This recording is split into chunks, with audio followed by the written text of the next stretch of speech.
Escapé del asilo para vengar el testamento de mi esposo. En cuanto crucé esas puertas, supe que la traición tenía rostro, y se parecía exactamente a mi hijo. Hoy les voy a contar algo que nunca pensé que compartiría. Y si por un segundo esto les resulta familiar, solo les pido que le den like a este video y se suscriban. Me ayudará a seguir abriendo mi corazón. La mañana que decidí irme, el olor a desinfectante industrial me quemaba las fosas nasales como ácido. Había estado viviendo en la casa de reposo San Rafael, en la colonia Roma Norte durante 8 meses, contando cada día como un preso que marca el tiempo en la pared de su celda. Mis dedos acariciaban el metal frío de mi andador, las puntas de goma chirriando contra el linóleo que había visto demasiados pies arrastrándose, demasiados sueños rotos. Los tubos fluorescentes zumbaban arriba con la persistencia de avispas enojadas, bañando todo con un resplandor amarillento enfermizo que hacía que mi piel arrugada pareciera pergamino viejo. Ese martes por la mañana comenzó como todos los otros. Me senté junto a mi ventana estrecha, viendo las calles bulliciosas de la Ciudad de México abajo, sintiéndome más invisible que el vapor que se alzaba de las coladeras. Mi hijo Miguel había prometido visitarme. Otra vez. Era la tercera promesa rota en 2 semanas. Pero ¿quién llevaba la cuenta además de mí? El teléfono junto a mi cama permanecía en silencio, su superficie negra reflejando mi desilusión como un espejo al que no quería mirarme. Sostenía una fotografía en mis manos temblorosas. Mi querido Raúl y yo el día de nuestra boda hace 47 años, parados afuera de la Catedral Metropolitana. Su sonrisa era radiante. La mía estaba llena de esperanza que ahora parecía ingenua. ¿Cómo pude haber sabido entonces que el amor podía medirse en pesos y centavos, que la devoción podía catalogarse como una lista del súper? Los bordes de la foto estaban gastados de tanto tocarlos. Años de recordar cuando las promesas significaban algo. Pero esa mañana en particular, algo dentro de mí cambió. Tal vez fue la manera en que la enfermera puso los ojos en blanco cuando pedí mi medicamento para la presión. Tal vez fue el tono despectivo en la voz de la asistente de Miguel cuando me dijo que él estaba muy ocupado para contestar mi llamada. O tal vez fue la carta que había escondido bajo mi colchón, la carta que cambiaría todo lo que creía saber sobre mi familia, sobre mi vida, sobre la fortuna que Raúl había dejado atrás. Verán, yo no siempre fui la mujer olvidada del cuarto 1314. No siempre dependí de otros para mis comidas, mis medicinas, mi dignidad. Hubo un tiempo en que fui Esperanza Vázquez, esposa de Raúl Vázquez, uno de los corredores de bolsa más exitosos del centro histórico. Habíamos construido un imperio juntos, peso por peso, a través de las subidas y bajadas salvajes de la Bolsa Mexicana de Valores y el ascenso meteórico de las criptomonedas. Raúl se había adelantado a su tiempo, invirtiendo en Bitcoin cuando la mayoría pensaba que era solo basura cibernética. Nuestra riqueza había crecido a millones, lo que algunos llamarían una vasta fortuna construida sobre inversiones cuidadosas y riesgos calculados. Recuerdo el día que Raúl trajo a casa nuestro primer certificado de acciones. «Esperancita», me dijo, sus ojos brillando de emoción. «Este pedacito de papel va a cambiar nuestras vidas». Tenía razón. A lo largo de las décadas, vimos crecer nuestro portafolio de cientos a miles a millones. Teníamos acciones en empresas que definirían el futuro, activos que se apreciaban más rápido de lo que podíamos contarlos. Raúl era meticuloso con todo, cada inversión rastreada, cada ganancia documentada, cada peso contabilizado. Pero Raúl había partido hace 2 años, y con su muerte llegaron cambios que nunca anticipé. Los abogados, las reuniones, el papeleo que parecía multiplicarse como virus. Miguel, mi único hijo, se había hecho cargo de todo. «No te preocupes, ma», me decía, su voz suave como vino caro. «Yo me encargo de lo complicado. Tú solo concéntrate en mejorar». ¿Mejorar de qué?, me preguntaba. ¿Del dolor de perder a mi esposo? ¿De la confusión de ver mi vida escapárseme un documento a la vez? ¿De darme cuenta lentamente de que la herencia millonaria que Raúl me había prometido parecía estar evaporándose como la neblina matutina sobre el zócalo? La evidencia se había estado acumulando por meses como nieve en el alféizar de una ventana. Pequeñas cosas al principio, cuentas que no cuadraban, cuentas a las que no podía acceder, dividendos que nunca llegaban. Las explicaciones de Miguel siempre sonaban razonables. Volatilidad del mercado, complicaciones legales, asuntos fiscales. Hablaba con la confianza de alguien que se había graduado de la Facultad de Derecho de la UNAM, alguien por quien había sacrificado todo para educar. Ay, los sacrificios que había hecho. Por 30 años, trabajé dobles turnos en Liverpool mientras Raúl construía su negocio. Mis manos se volvieron ásperas de doblar ropa. Me dolían los pies de estar parada en pisos de mármol. Pero nunca me quejé. Cada peso que ganaba se iba a la educación de Miguel, sus sueños, su futuro. Cuando el negocio de Raúl finalmente despegó y el dinero dejó de ser una preocupación, pensé que finalmente podía descansar. Pensé que me había ganado el derecho a que me cuidaran. Qué equivocada estaba. El asilo había sido idea de Miguel, por supuesto. Ya no puedes vivir sola, Ma. ¿Qué pasa si te caes? ¿Qué pasa si algo te sucede? Su preocupación parecía genuina en ese momento, envuelta en el tipo de lógica difícil de rebatir. La instalación era cara, 12,000 pesos al mes, pero Miguel me aseguró que el patrimonio de Raúl podía pagarlo fácilmente. Hay mucho dinero, decía. Papá invirtió sabiamente. Solo el Bitcoin vale una fortuna. Pero conforme las semanas se volvían meses, comencé a notar cosas. La manera en que las conversaciones se detenían cuando yo entraba a un cuarto, las llamadas telefónicas apresuradas que Miguel hacía en el pasillo, los documentos que no me dejaba ver, alegando que eran muy complicados o que aún se estaban procesando. Cuando pedía hablar directamente con el asesor financiero de Raúl, la cara de Miguel se ensombrecía. El licenciado Pérez está manejando todo, Ma. No necesitas preocuparte por estos detalles. Pero sí estaba preocupada. Más que preocupada, estaba comenzando a sentirme como una extraña en la historia de mi propia vida. El punto de quiebre llegó un miércoles por la tarde en marzo. Había estado sintiéndome mareada por días, pero el personal del asilo seguía desestimando mis quejas. Es normal a su edad, señora Vázquez. Solo descanse. Pero ese día en particular, el mareo venía acompañado de dolores agudos en el pecho. Presioné el botón de llamada repetidamente, pero tomó 45 minutos para que alguien respondiera. Para entonces, me faltaba el aire, convencida de que estaba teniendo un infarto. La enfermera que finalmente apareció era joven, irritada, mascando chicle como si fuera su trabajo. ¿Qué pasa ahora, señora Vázquez?, preguntó, sin siquiera molestarse en revisar mi pulso o presión arterial. Cuando describí mis síntomas, se encogió de hombros. Probablemente solo ansiedad. Le traeré algo para tranquilizarse. Pero no era ansiedad. Era el peso aplastante de la comprensión. Entender que me había convertido en una carga que manejar en lugar de una persona a quien amar. Mientras yacía en mi cama estrecha esa noche, mirando las placas del techo que había memorizado como constelaciones, tomé una decisión que habría parecido imposible solo meses antes. Me iba a escapar. El plan se formó lentamente, cuidadosamente, como Raúl solía planear sus estrategias de inversión. Primero, necesitaba información. Usando la computadora en el salón común de la instalación, comencé a investigar las participaciones comerciales de Raúl, consultando precios de acciones, verificando valores de Bitcoin. Lo que encontré hizo que mis manos temblaran con más que la edad. El portafolio de Raúl valía más de lo que había imaginado.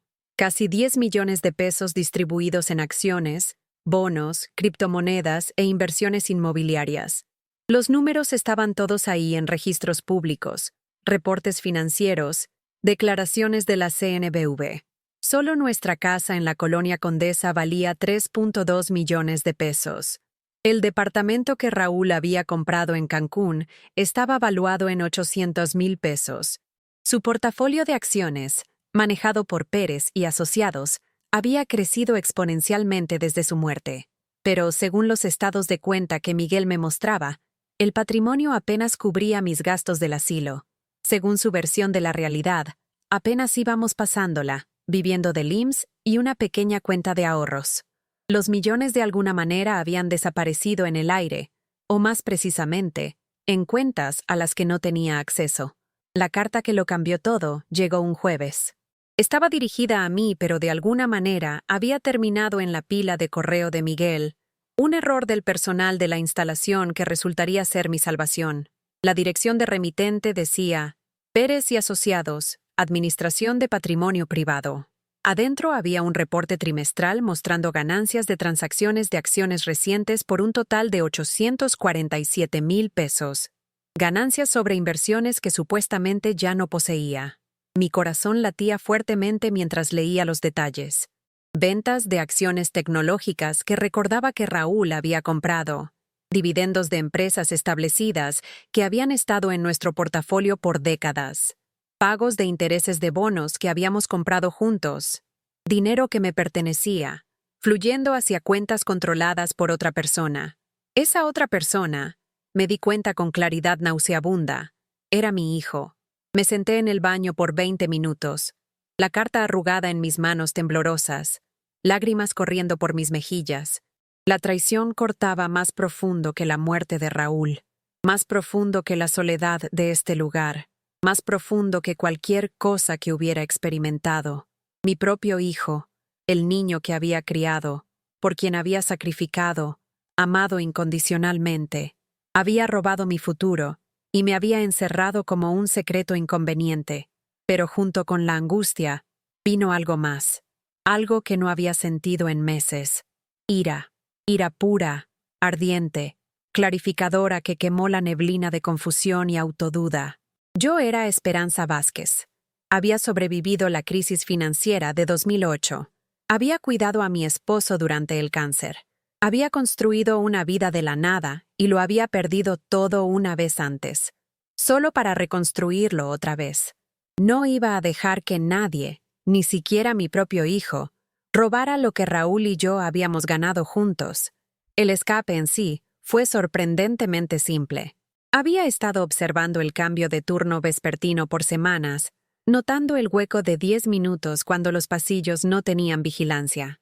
Empaqué ligero, algo de ropa, documentos importantes que había logrado recuperar, y 200 pesos en efectivo que había ahorrado de mi mesada mensual.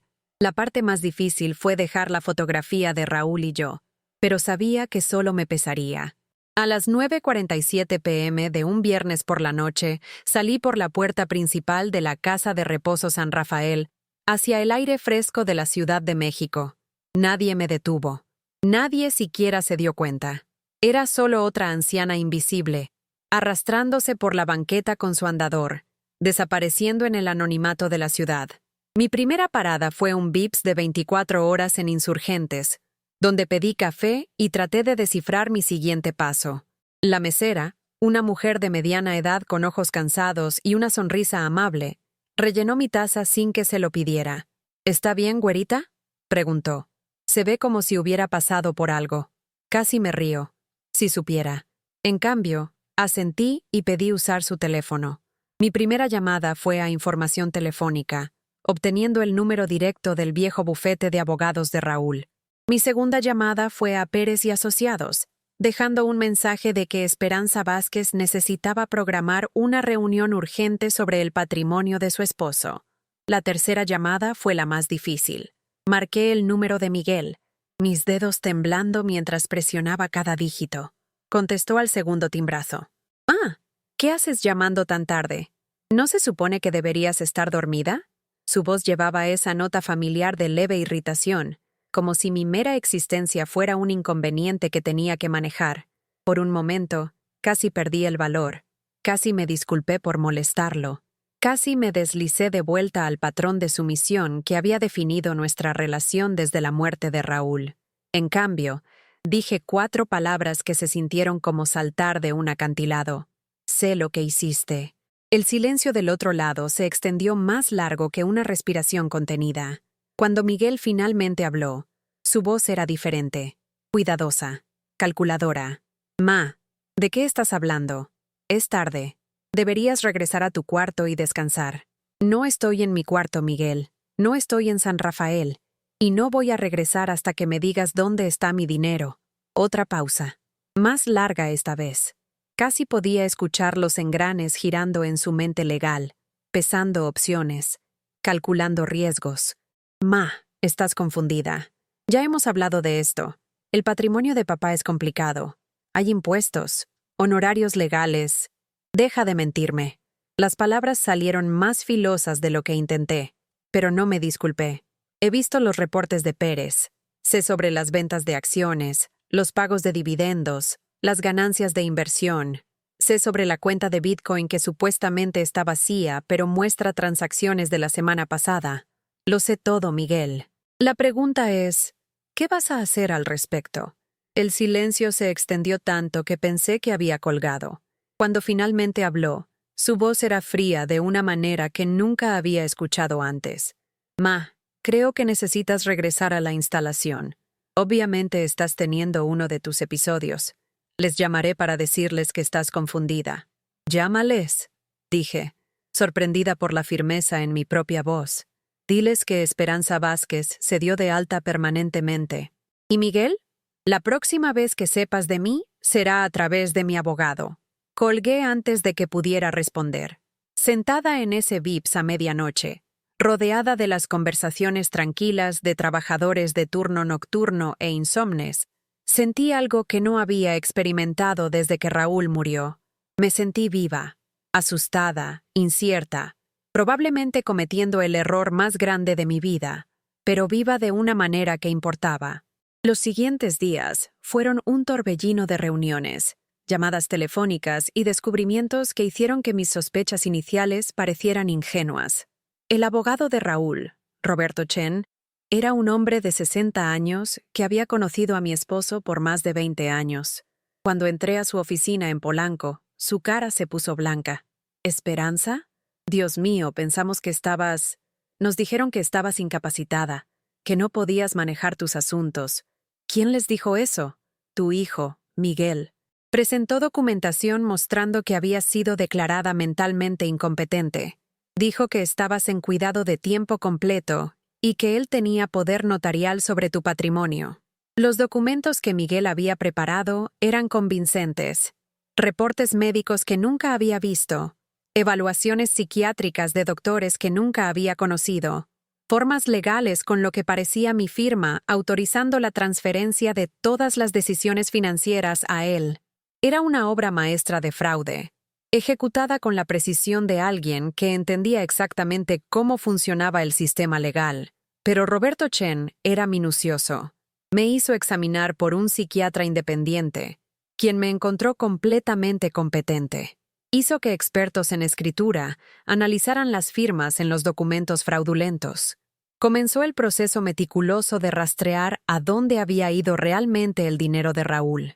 Lo que descubrimos fue impresionante en su alcance y audacia.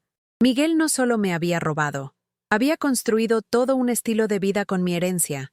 La casa en la Colonia del Valle en la que él y su esposa Sara vivían había sido comprada con dinero del patrimonio de Raúl, el BMW en su cochera, el negocio de joyería de Sara que parecía operar sin generar ganancias, la inversión de Miguel en el restaurante de su amigo, que de alguna manera había requerido 200,000 pesos de capital de fuentes que no podía explicar. Habían estado viviendo como millonarios porque, técnicamente, lo eran.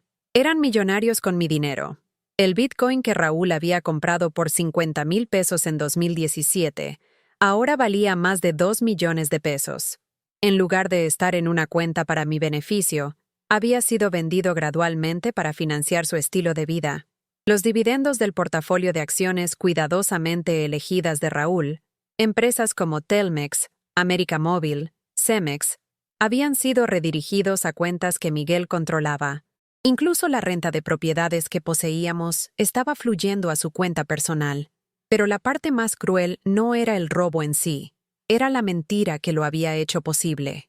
Al convencer a todos de que yo era mentalmente incompetente, Miguel había creado una narrativa donde yo era el problema, donde mis preguntas eran síntomas de demencia, donde mis preocupaciones eran delirios que manejar en lugar de investigar. Me había hecho desaparecer mientras aún estaba viva. El proceso legal de contraatacar era más complejo de lo que había anticipado. Probar fraude es una cosa, recuperar activos robados es otra. Miguel había sido inteligente sobre cómo había movido el dinero, creando capas de entidades legales y transacciones que tomarían meses desenredar. Su título de derecho no era solo para presumir. Sabía exactamente cómo hacer que el robo se viera legítimo. Pero había subestimado una cosa: la furia de una mujer que finalmente había dejado de ser cortés. No solo contraté a Roberto Chen, contraté contadores forenses, investigadores privados, una firma de relaciones públicas que se especializaba en exponer fraude financiero. Si Miguel quería jugar juegos con abogados y papeles, le mostraría cómo se ve cuando alguien sin nada que perder decide contraatacar. La confrontación llegó 6 semanas después de mi escape del asilo. Miguel había accedido a reunirse, no por cualquier deseo de reconciliarse, sino porque sus propios abogados le habían aconsejado que bloquear ya no era una opción. Nos reunimos en la sala de conferencias de Roberto Chen, con vista al bosque de Chapultepec en una fresca mañana de abril. Miguel se veía mayor de lo que recordaba. Su cara estaba demacrada, su traje caro arrugado. Sara se sentó a su lado, su expresión usual compuesta reemplazada por algo que parecía miedo. Su abogada, una mujer de cara afilada de 40 años, extendió documentos sobre la mesa de caoba como si estuviera repartiendo cartas. «Señora Vázquez», comenzó, «mis clientes están preparados para discutir un arreglo razonable que tome en cuenta sus necesidades de cuidado continuas». «Alto». Todos me miraron. Había hablado silenciosamente, pero la palabra cortó a través del cuarto como una navaja. No habrá arreglo. No habrá negociación. Habrá el regreso de cada peso que robaron, más intereses, más daños, más honorarios de abogado, y habrá una rendición pública de cuentas de exactamente cómo lograron convencer al mundo de que una mujer mentalmente competente estaba demasiado confundida para manejar sus propios asuntos. Miguel se inclinó hacia adelante, su voz tomando el tono condescendiente que conocía tan bien. Sé razonable. Esto no tiene que ser una batalla. Podemos resolver algo que sea justo para todos». «¿Justo?». Me reí, y el sonido fue lo suficientemente áspero para hacer que Sara se encogiera. «Miguel, déjame contarte sobre lo justo. Lo justo habría sido honrar los deseos de tu padre. Lo justo habría sido asegurarme de que estuviera cómoda y cuidada en mi vejez. Lo justo habría sido tratarme como tu madre en lugar de un obstáculo a tu herencia». Abrí mi portafolio y saqué una pila de papeles: estados de cuenta bancarios, reportes de inversión, registros de propiedades. «Pero ya que estamos hablando de justicia, hablemos de números. Tu casa en Del Valle, comprada por 1.8 millones de pesos con fondos del patrimonio de tu padre. El negocio de tu esposa, 150,000 pesos en capital inicial que misteriosamente desaparecieron. Tu BMW, 65,000 pesos, también pagado con dinero que me pertenecía. ¿Debo continuar?». El color se había drenado de la cara de Miguel. Su abogada estaba tomando notas furiosamente, pero se veía como alguien tratando de construir una presa mientras observa una inundación acercarse. «Esto es lo que va a pasar», continué. «Cada activo que compraste con mi dinero será liquidado. Cada inversión que hiciste con fondos robados será devuelta al patrimonio de Raúl. Cada mentira que dijiste sobre mi competencia mental será corregida públicamente. Y pagarás por el privilegio de haber pasado 2 años robándole a tu madre». Miguel se levantó abruptamente, su silla raspando contra el piso. «Esto es ridículo. Estaba protegiendo tus intereses. Me estaba asegurando de que estuvieras cuidada. ¿Encerrándome en un asilo mientras vivías en lujo?». Mi voz se alzó por primera vez desde que habíamos comenzado. «¿Diciéndole a todos que estabas senil mientras te enriquecías con mi herencia? ¿Haciéndome creer que era una carga mientras te hacías rico con el trabajo duro de mi esposo?». Sara finalmente habló, su voz fina y desesperada. «Esperanza, por favor, piensa en tus nietos. Esto destruirá su futuro». Por un momento, sentí el tirón familiar de culpa, el hábito arraigado de poner las necesidades familiares antes que las mías. Pero entonces recordé las noches que había pasado despierta en esa cama del asilo, preguntándome si alguien en el mundo me extrañaría si moría. Recordé la manera despectiva en que el personal me trataba porque creían que era un caso de caridad. Recordé la soledad aplastante de pensar que mi familia simplemente se había olvidado de mí. Mis nietos, dije silenciosamente, aprenderán que las acciones tienen consecuencias. Aprenderán que robar está mal, incluso cuando le robas a la familia. Y aprenderán que su abuela no era la anciana débil y confundida que hiciste parecer que era. La reunión terminó sin resolución, que era exactamente lo que había esperado. La abogada de Miguel prometió estar en contacto, pero podía ver en sus ojos que sabía que sus clientes estaban en problemas. La evidencia era abrumadora, el fraude era claro, y la simpatía pública ciertamente estaría con la viuda anciana, que había sido robada por su propio hijo. Pero Miguel no había terminado de pelear. Durante las siguientes semanas, lanzó una campaña diseñada para desacreditarme de maneras que no había anticipado. Aparecieron artículos en línea, sugiriendo que sufría de demencia y estaba siendo manipulada por abogados codiciosos. Se llamaron tips anónimos al DIF, alegando que estaba siendo explotada financieramente. Alguien incluso comenzó rumores de que era alcohólica, usando mi escape nocturno del asilo como evidencia de comportamiento errático. Los ataques eran personales, vengativos y sorprendentemente efectivos. Amigos viejos comenzaron a evitar mis llamadas. Vecinos me miraban con suspicacia. Incluso algunos de mis propios seguidores comenzaron a preguntarse si podría haber verdad en las alegaciones sobre mi estado mental. Pero el golpe más cruel vino de una fuente inesperada. Me estaba quedando en un pequeño hotel cerca de Ceú mientras la batalla legal se desarrollaba, tratando de mantener alguna apariencia de vida normal, mientras mi futuro pendía en la balanza. Era un miércoles por la noche, y estaba regresando de cenar en un restaurante cercano cuando el recepcionista del hotel me entregó un sobre que había sido entregado por mensajero. Adentro había una sola hoja de papel, una impresión de una cadena de emails entre Miguel y Sara, fechada justo después del funeral de Raúl. Leerlo se sintió como ser apuñalada con cada palabra. La vieja se está poniendo sospechosa sobre el dinero, había escrito Miguel. Creo que necesitamos movernos más rápido con la tutela. La respuesta de Sara era aún peor. ¿No podemos simplemente esperar? Está vieja. ¿Cuánto puede vivir de todos modos? El mensaje final de Miguel hizo que mis rodillas se debilitaran. No podemos arriesgarnos. Está haciendo demasiadas preguntas sobre las inversiones de papá. Si descubre cuánto vale el Bitcoin, estamos jodidos. El asilo fue un buen comienzo, pero necesitamos asegurar que nunca pueda desafiarnos legalmente. Me senté en el borde de mi cama estrecha del hotel, ese papel temblando en mis manos, y lloré más fuerte de lo que había llorado desde que Raúl murió. No solo por la traición, aunque eso era devastador, sino por el cálculo frío detrás de ella. Mi hijo no me había robado impulsivamente. Lo había planeado.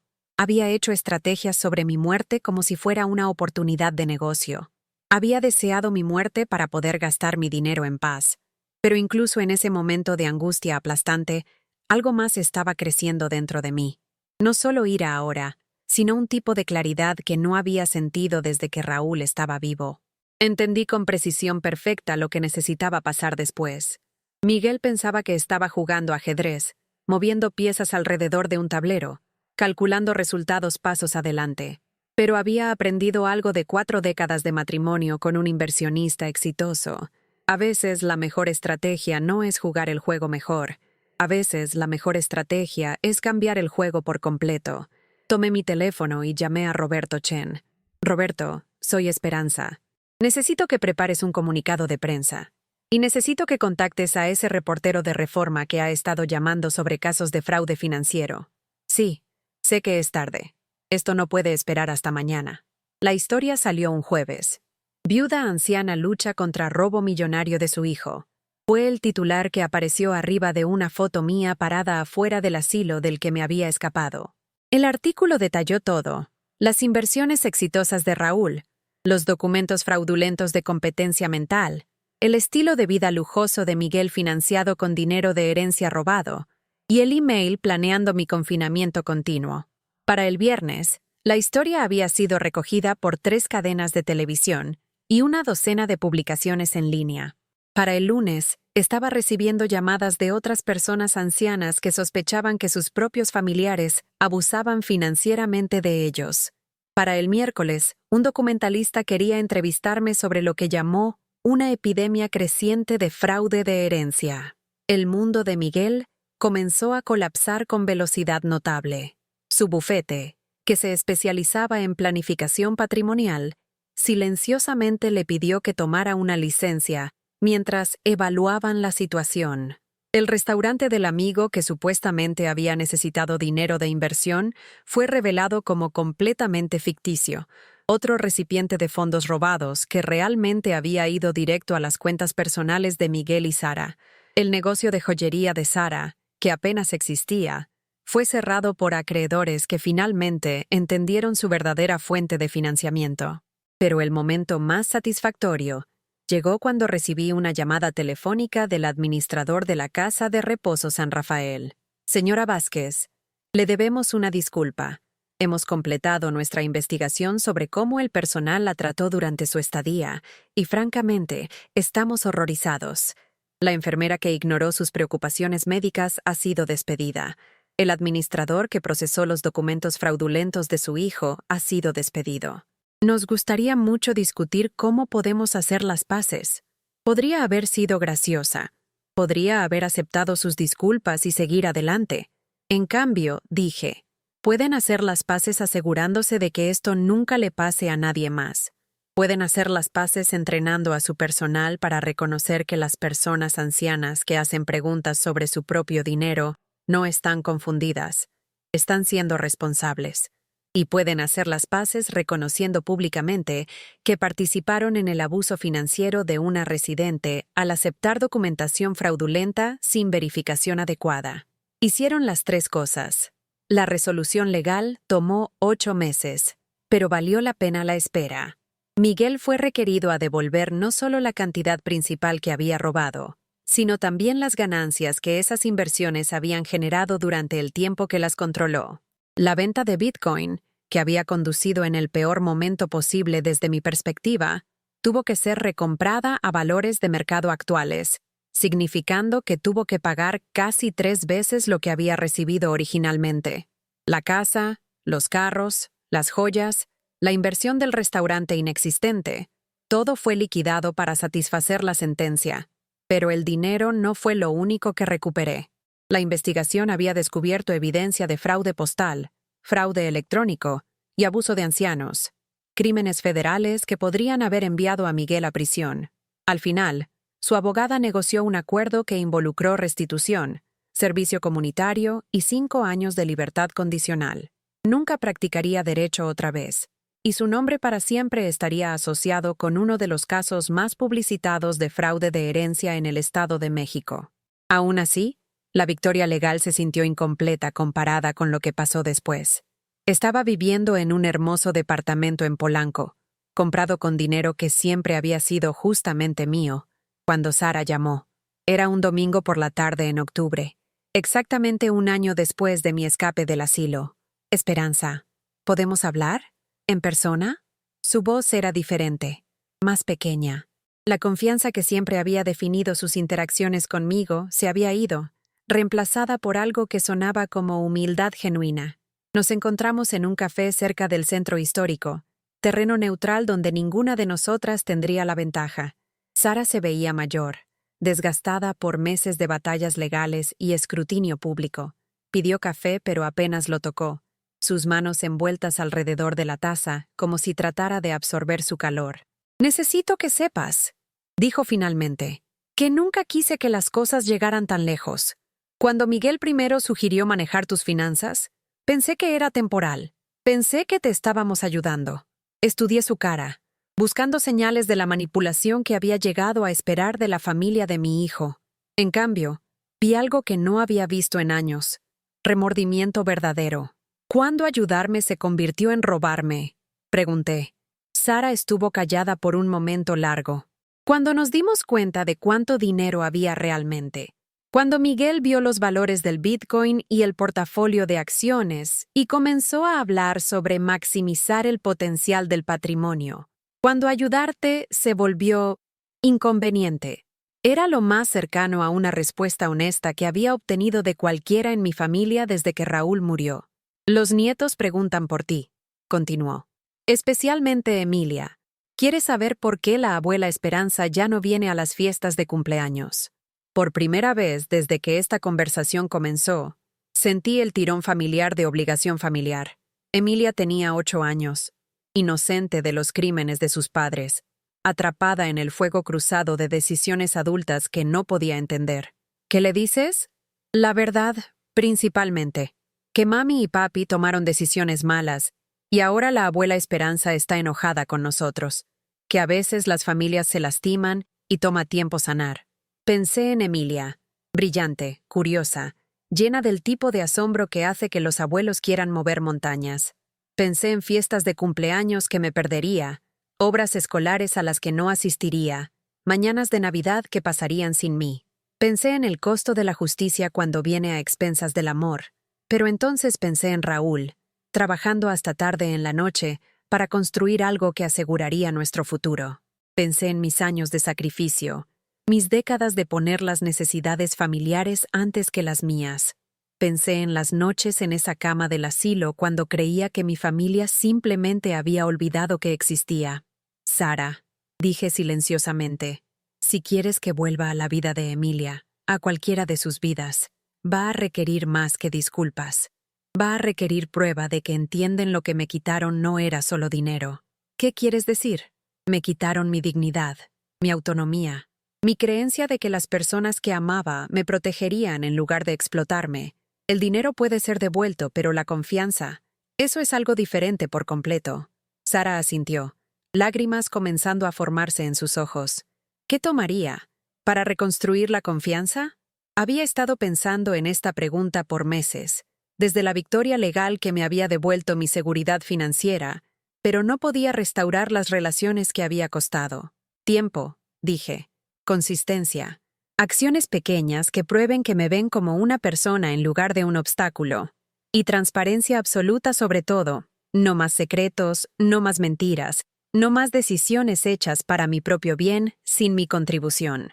No era perdón, exactamente. Era algo más complicado. Una disposición a considerar la posibilidad de reconstruir lo que había sido destruido. Sara parecía entender la distinción. A Miguel no le gustará. Aún está enojado sobre las consecuencias legales. Piensa que fuiste vengativa.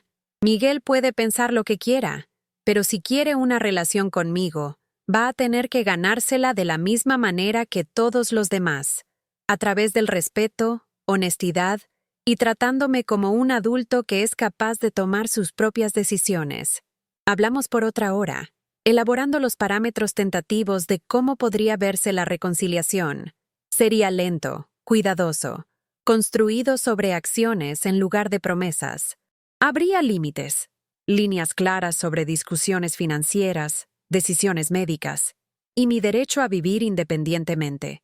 Habría consecuencias si esos límites fueran violados. Más importante, habría reconocimiento de lo que realmente había pasado. No más eufemismos sobre manejar los asuntos de mamá o proteger sus intereses. Lo que Miguel había hecho fue robo, fraude y abuso de ancianos. En lo que la familia había participado fue la eliminación sistemática de mi personaje. Cualquier camino adelante tendría que comenzar con reconocimiento honesto de esos hechos. El avance con Emilia llegó 3 semanas después. Estaba en Chapultepec, alimentando patos cerca del lago donde Raúl y yo solíamos caminar los domingos por la mañana, cuando escuché una voz familiar. ¿Abuela Esperanza? Me volví para ver a Emilia corriendo hacia mí, su cara iluminada con el tipo de alegría que hace que el mundo se sienta posible otra vez. Detrás de ella, a una distancia respetuosa, Sara observaba nerviosamente. «Mamá dijo que podrías estar aquí», dijo Emilia, ligeramente sin aliento de correr. «Dijo que ya no estabas enferma, solo triste porque los adultos a veces lastiman los sentimientos de otros». Era el entendimiento de una niña de 8 años de una situación compleja, pero también era quizás el resumen más preciso que había escuchado. «Así es, mi amor. A veces los adultos cometen errores que lastiman a personas que aman. ¿Aún estás triste?» Miré a esta niñita, la nieta de Raúl, mi sangre, inocente de la codicia y traición que había destrozado nuestra familia, y me di cuenta de que la tristeza ya no era la palabra correcta. No triste, exactamente, pero cuidadosa. Cuando la gente te lastima, incluso gente que amas, tienes que ser cuidadosa de dejarlos lo suficientemente cerca para lastimarte otra vez. Emilia asintió con la solemnidad de alguien que obviamente había estado pensando en esta conversación por un tiempo. Mamá dice que tienes un departamento nuevo. ¿Puedo verlo alguna vez? Miré a Sara, que se había acercado lo suficiente para escuchar nuestra conversación, pero lo suficientemente lejos para darnos espacio. Ella asintió, entendiendo que esta era mi decisión. Creo que eso estaría bien, dije. Pero tendremos que preguntarles a tus papás si está bien, y tendremos que asegurar que todos sigan las reglas. ¿Qué reglas? Reglas sobre decir la verdad. Reglas sobre ser respetuosos. Reglas sobre recordar que no soy solo tu abuela. También soy una persona que merece ser tratada amablemente. Emilia consideró esto con la gravedad de una jueza revisando evidencia. Creo que puedo seguir esas reglas. ¿Podemos alimentar a los patos juntas la próxima vez? Me gustaría mucho eso. Era un momento pequeño, pero se sintió como la primera interacción familiar genuina que había experimentado desde que Raúl murió. No porque Emilia me estuviera manipulando o porque estaba siendo manejada o protegida, sino porque dos personas que se preocupaban una por la otra estaban eligiendo pasar tiempo juntas. La visita a mi departamento pasó 2 semanas después. Emilia estaba apropiadamente impresionada con la vista y el hecho de que tenía mi propia cocina donde podía hacer galletas cuando quisiera. Pero el momento que más importó llegó cuando notó la fotografía de Raúl en la repisa de la chimenea.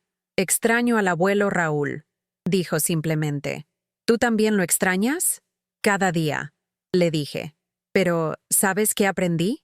Extrañar a alguien no es lo mismo que estar triste todo el tiempo. Es más como cargar amor contigo, incluso cuando la persona no está ahí». Emilia asintió, pasando su dedo por el borde del marco de la foto. «Mamá dice que el abuelo Raúl te dejó dinero para que pudieras ser feliz, incluso después de que él muriera». De la boca de los niños.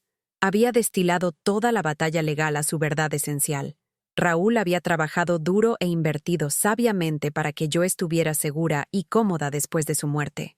Lo que debería haber sido un regalo de amor se había convertido en un campo de batalla. Pero Emilia entendió lo que los adultos habían olvidado. «Así es exactamente», dije. «Él quería cuidarme, incluso cuando no pudiera estar aquí. Creo que él estaría feliz de que descubrieras cómo cuidarte también». Era una observación tan perfecta que tuve que sentarme. Esta niña de 8 años había captado algo que me había tomado meses de terapia entender. El regalo de Raúl no era solo el dinero en sí, sino la independencia y seguridad que estaba destinado a proporcionar. Al luchar por mi herencia, no solo había recuperado activos, había reclamado mi derecho a determinar mi propio destino. La relación con Miguel demostró ser más complicada. Eventualmente accedió a terapia familiar, pero su participación se sintió a regañadientes, motivada más por la insistencia de su esposa que por deseo genuino de reconciliarse.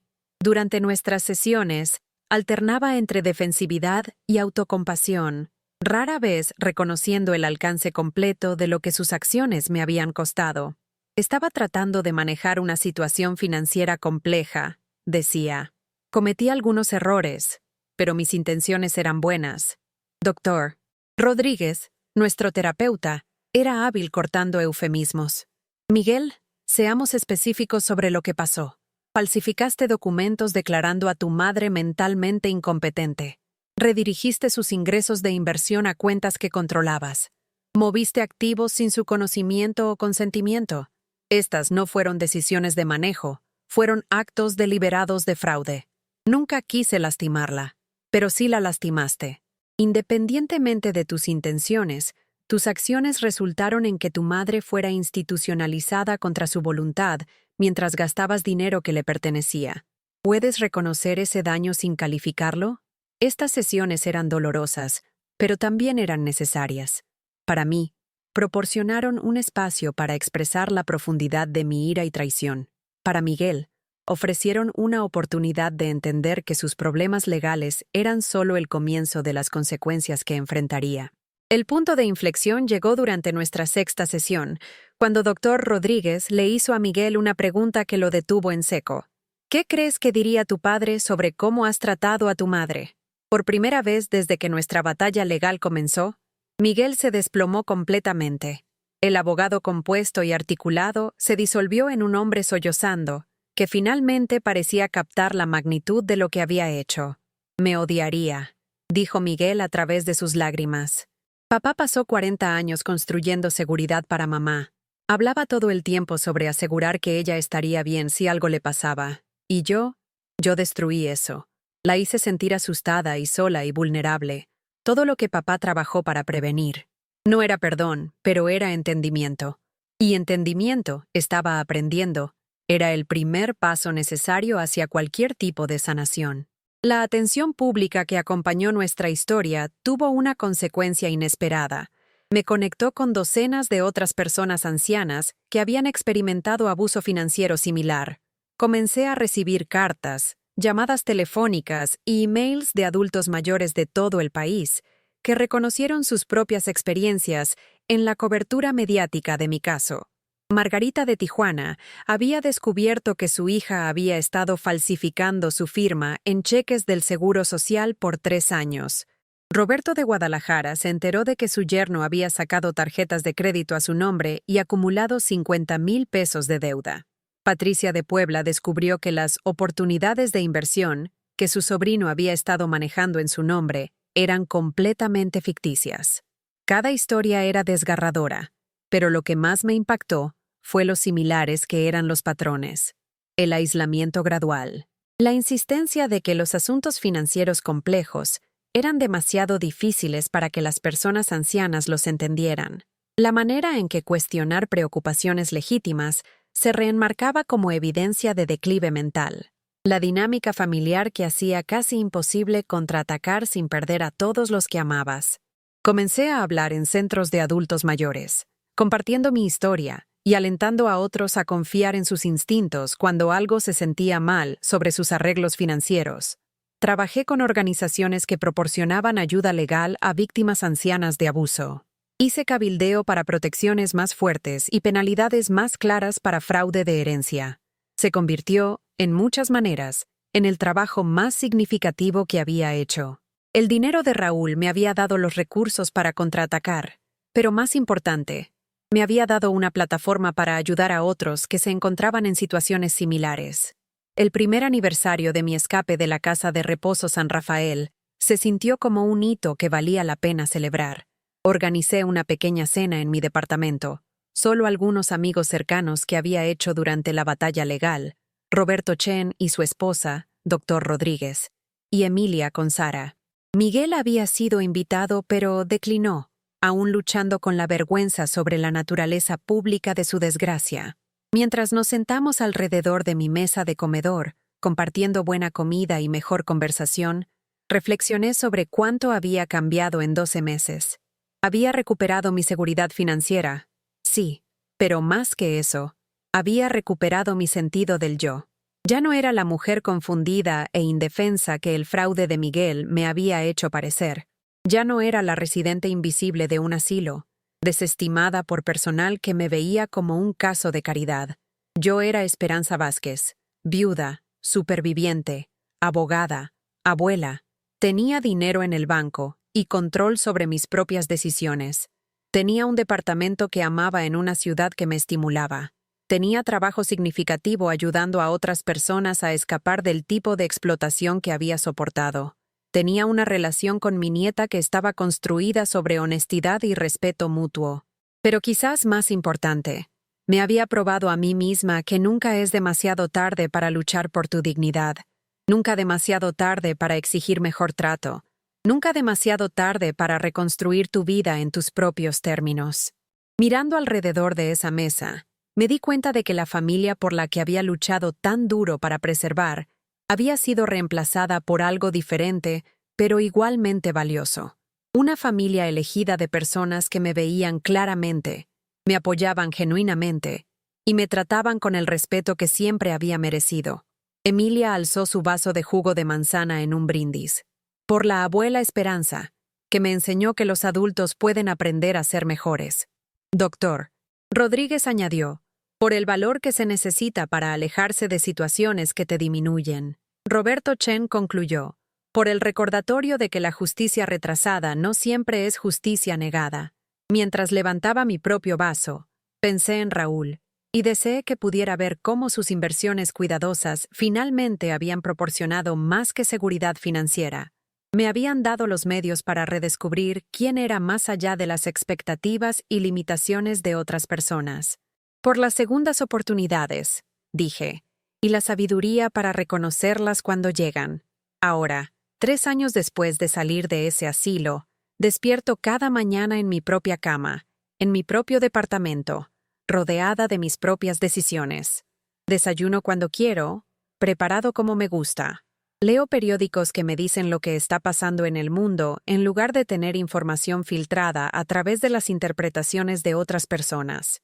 Hago planes basados en mis propios intereses y niveles de energía, no según horarios impuestos por otros. El dinero que Raúl me dejó aún está ahí, invertido sabiamente, creciendo constantemente, manejado por asesores financieros que elegí personalmente después de investigación cuidadosa. Pero más que la seguridad financiera, es el conocimiento de que luché por él, que me rehusé a ser descartada o disminuida, que me probé a mí misma y a todos los demás que Esperanza Vázquez no es alguien de quien se puede robar sin consecuencias. Pero más allá de la victoria personal, más allá del dinero recuperado y la dignidad restaurada, algo más ha emergido de esta experiencia, un entendimiento más profundo de lo que la herencia realmente significa. El verdadero legado de Raúl no eran las acciones y bonos y Bitcoin que tan cuidadosamente acumuló, ni siquiera era la seguridad financiera por la que trabajó tan duro para proporcionar. Su regalo real fue el ejemplo de alguien que nunca dejó de luchar por lo que creía, nunca aceptó limitaciones que otros trataban de imponer, nunca perdió de vista su propio valor en un mundo que a menudo trata a las personas ancianas como invisibles. En los meses siguiendo mi victoria legal, cuando comencé a recibir invitaciones para hablar de centros de adultos mayores y grupos de defensa por todo el país, me di cuenta de que Raúl me había dado algo más valioso que dinero. Me había dado una plataforma desde la cual ayudar a otros a reconocer su propio valor y luchar sus propias batallas. Las cartas continúan llegando, a veces docenas en un solo día, de personas ancianas que se sienten atrapadas, desestimadas, explotadas u olvidadas. Cada una representa una vida que importa, una historia que merece ser escuchada, una persona que tiene el derecho a ser tratada con dignidad y respeto, independientemente de su edad o vulnerabilidad percibida. Mi trabajo ha expandido más allá de simplemente responder a cartas. Con los recursos que proporcionan las inversiones de Raúl, he podido financiar clínicas de ayuda legal específicamente para víctimas ancianas de abuso financiero. He establecido una línea telefónica atendida por trabajadores sociales jubilados y abogados que entienden las complejidades de estos casos. He trabajado con legisladores para fortalecer penalidades por fraude de herencia y crear mejores protecciones para adultos mayores que quieren reportar actividad sospechosa por familiares. Pero quizás el trabajo más importante ocurre en los momentos silenciosos, cuando me siento frente a alguien que se siente impotente y los ayudo a entender que tienen opciones, que sus instintos importan, que cuestionar no es igual a confusión, y abogar por sí mismos no los hace ingratos o difíciles. El mes pasado, me reuní con una mujer llamada Catalina, cuya historia se sintió inquietantemente familiar. Su hija la había mudado a una instalación de cuidado después de alegar que ya no era capaz de vivir independientemente. Luego comenzó a liquidar sistemáticamente los activos de Catalina para financiar un estilo de vida que Catalina nunca había autorizado.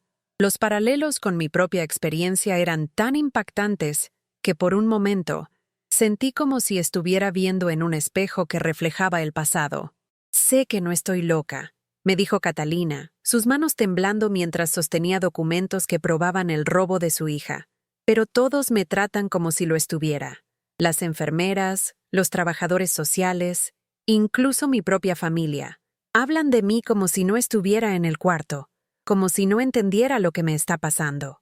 Me incliné hacia adelante y tomé sus manos en las mías.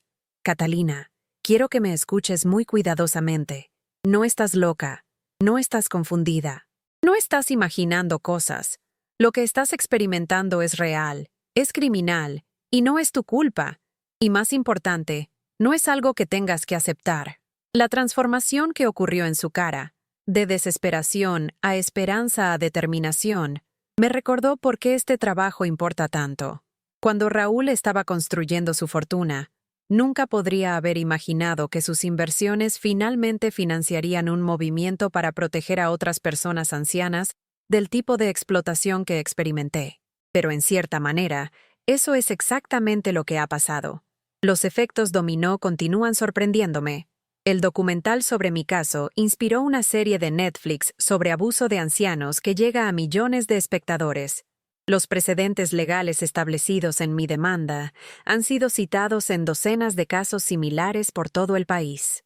Los cambios de política impulsados por mi historia han llevado a mejor entrenamiento para personal de asilos, supervisión más estricta de documentos de poder notarial y penalidades más fuertes para aquellos que explotan a adultos mayores vulnerables.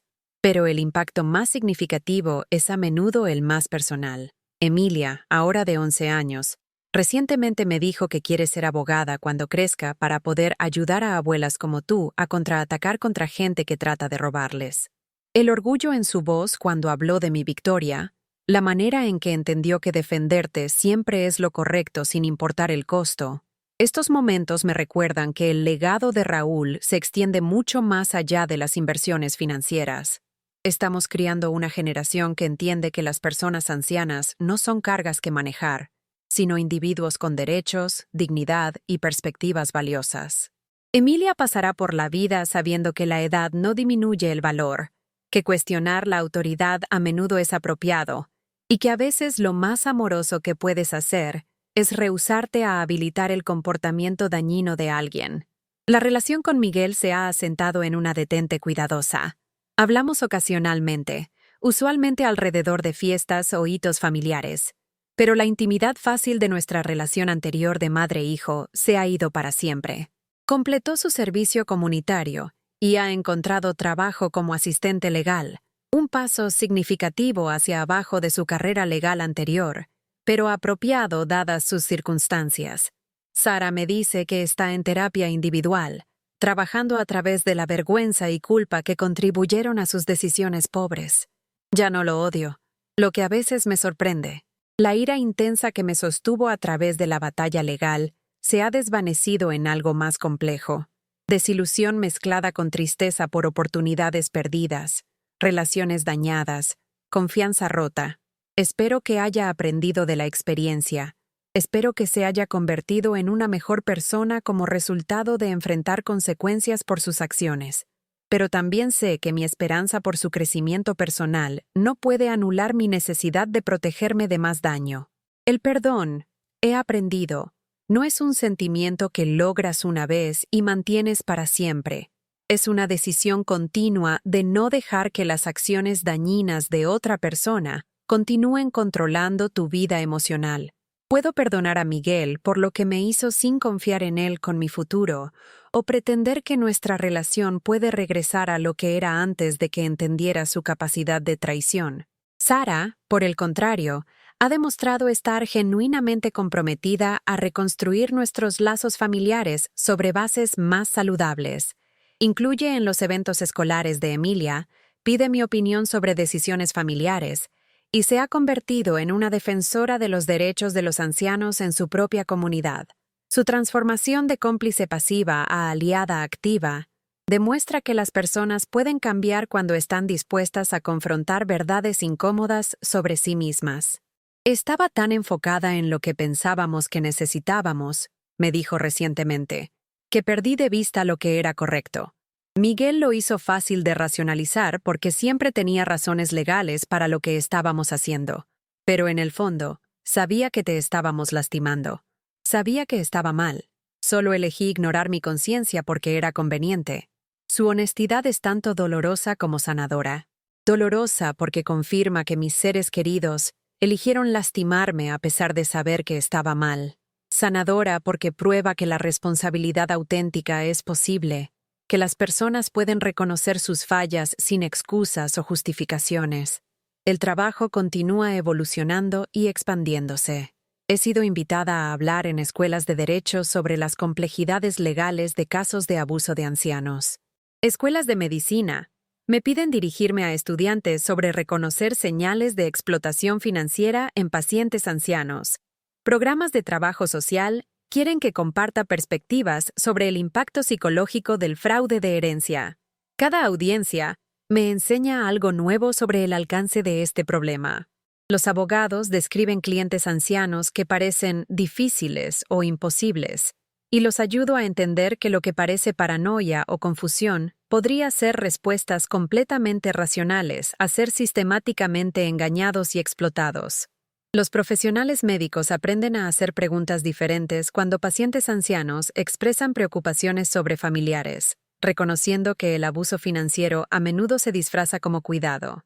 Los trabajadores sociales descubren nuevas maneras de apoyar a personas ancianas que están atrapadas entre la necesidad de asistencia y el miedo a la explotación. Aprenden a distinguir entre el declive cognitivo genuino y la confusión artificial que resulta de ser manipulados psicológicamente por personas que se benefician de mantener la ilusión de incompetencia. El aspecto educativo de este trabajo se siente tan importante como la defensa directa. Al ayudar a profesionales a reconocer y responder apropiadamente a señales de abuso de ancianos, creamos una red de seguridad que puede atrapar a las personas antes de que caigan tan lejos como yo caí. Cambiamos los sistemas que permiten que la explotación florezca sin ser desafiada. En noches silenciosas en mi departamento, cuando las luces de la ciudad titilan como estrellas más allá de mis ventanas, y tengo tiempo para reflexionar sobre este capítulo inesperado de mi vida, a menudo pienso en la conversación que Raúl y yo podríamos tener sobre lo que sus inversiones finalmente lograron. Estaría asombrado, creo, de saber que sus elecciones cuidadosas de acciones y compra presciente de Bitcoin eventualmente financiarían un movimiento que ha ayudado a miles de personas ancianas a protegerse de la explotación financiera. Probablemente se reiría de la ironía de que el robo de Miguel, destinado a enriquecerse a mi costa, finalmente trajo atención internacional al problema del fraude de herencia y llevó a protecciones más fuertes para adultos mayores vulnerables. Pero principalmente, creo que Raúl estaría orgulloso de que me rehusé a ser disminuida por circunstancias que fueron diseñadas para hacerme sentir impotente. Trabajó toda su vida adulta para asegurar que tuviera opciones e independencia en mis años posteriores. Miguel trató de quitarme esas cosas, pero el verdadero regalo de Raúl no era solo el dinero. Era el ejemplo de alguien que nunca dejó de luchar por lo que importaba. El dinero es importante, sí. La seguridad financiera proporciona opciones, reduce vulnerabilidad, crea oportunidades para elección y dignidad. Pero la herencia más profunda que Raúl me dejó fue el conocimiento de que merezco ser tratada con respeto, que mi voz importa, que mi vida tiene valor independientemente de mi edad o limitaciones percibidas. Esa herencia nunca puede ser robada, solo temporalmente olvidada. Yo soy Esperanza Vázquez. Tengo 76 años. Escapé del asilo para vengar el testamento de mi esposo, pero lo que realmente hice fue algo más profundo. Escapé de la narrativa de que las personas ancianas deberían estar agradecidas por cualquier tratamiento que reciban, que cuestionar decisiones hechas para su propio bien es evidencia de confusión en lugar de sabiduría, que pedir dignidad y respeto es egoísta en lugar de apropiado. Mi historia aún se está escribiendo, y soy yo quien sostiene la pluma. ¿Has vivido alguna vez, o conocido a alguien que vivió, algo como esto? ¿Has sentido alguna vez invisible mientras personas en las que confiabas tomaban decisiones sobre tu vida sin consultarte? ¿Has sospechado alguna vez que familiares se estaban aprovechando de tu generosidad, tu confianza o tu vulnerabilidad? Deja tus pensamientos en los comentarios abajo. Tu historia importa, y compartirla podría ayudar a alguien más a reconocer que no tienen que aceptar maltrato solo porque viene de personas que se supone que los aman. Y si esta historia resonó contigo, por favor dale like a este video y suscríbete a mi canal. A veces el mensaje más importante que alguien necesita escuchar es que nunca es demasiado tarde para luchar por tu dignidad, nunca demasiado tarde para exigir algo mejor, y nunca demasiado tarde para construir la vida que realmente mereces. Gracias por escuchar. Gracias por importarte. Y recuerda, vales más que la conveniencia de otras personas, más valioso que su comodidad con el status quo. Y mereces relaciones basadas en respeto en lugar de explotación. Tu valor no es negociable. Nunca dejes que nadie te convenza de lo contrario.